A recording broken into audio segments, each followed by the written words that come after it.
G'day, welcome to the Nerdy Dad channel and the Nerdy Dad review of the Book of Boba Fett Chapter 6, From the Desert Comes a Stranger. Hi, you're joining us again this week, Boba. Fair warning that this review does contain spoilers, as I will be talking about what happens in the episode. I'm going to start by saying that I really did enjoy this chapter of the Book of Boba Fett. I really did. However, I also have to say that while, unlike Chapter 5, Boba Fett was in this week's episode, the biggest problem I had with it was similar to the problem I had last week, in that the focus really wasn't on the title character at all. And it felt like there's been little movement on his story. From the Desert Comes a Stranger was directed by Dave Filoni, and it was the most Dave Filoni episode he could have directed, which is both good and bad. He did all the things. Grogu, check. Luke Skywalker, check. Ahsoka Tano, check. Cobb Vanth, check. And Cad freaking Bane, check.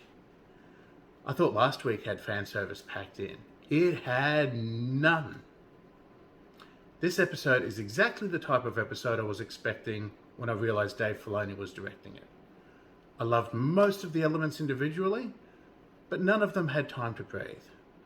For instance, they just casually threw in that Anakin's son had met his Padawan. No big deal.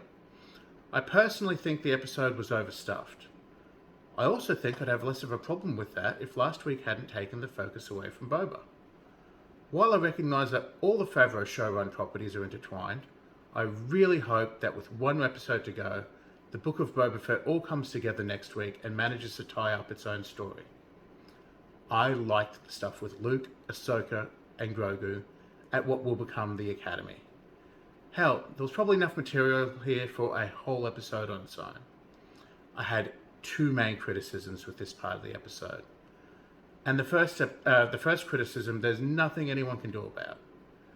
I find both live action Ahsoka and Luke Skywalker that's not Mark Hamill disconcerting. However, I also acknowledge that if I want live action stories with these characters, the look of these actors in the roles is something I am going to have to get over. That's on me. The second criticism is that the whole time that we were there, I wanted to know what was happening on Tatooine with Boba Fett and the Pikes. I like that they pulled Cobb Vanth back into the story. It makes sense that he's also having problems with the Pikes. They also make it clear that the Pikes are going after Boba's territory when they blow up the Sanctuary. And this is the type of gangster war story that I was expecting from the Book of Boba Fett. The Pikes have also engaged the services of one Cad Bane, which makes me very excited.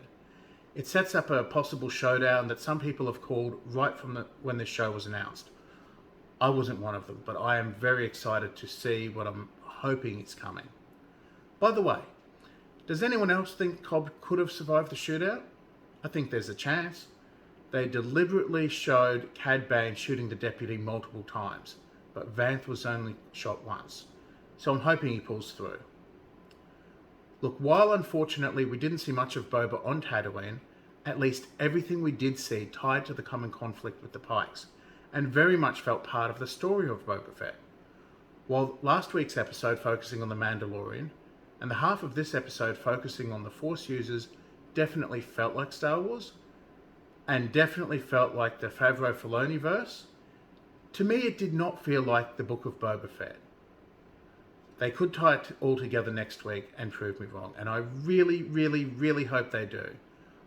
I am looking forward to seeing how they manage to wrap this all up next week. This is the Nerdy Dad, signing off.